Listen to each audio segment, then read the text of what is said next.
परिटिए केही बाट बणा होई मो अगणारे आसीची ओल्हे परिटिए केही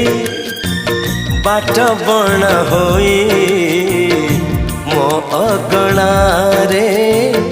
आसीची ओल्हे लक्ष फगुण रे कबरी सजेई प्रीति श्रावण रे दौची भिजेई भाभी तो नथिली जहा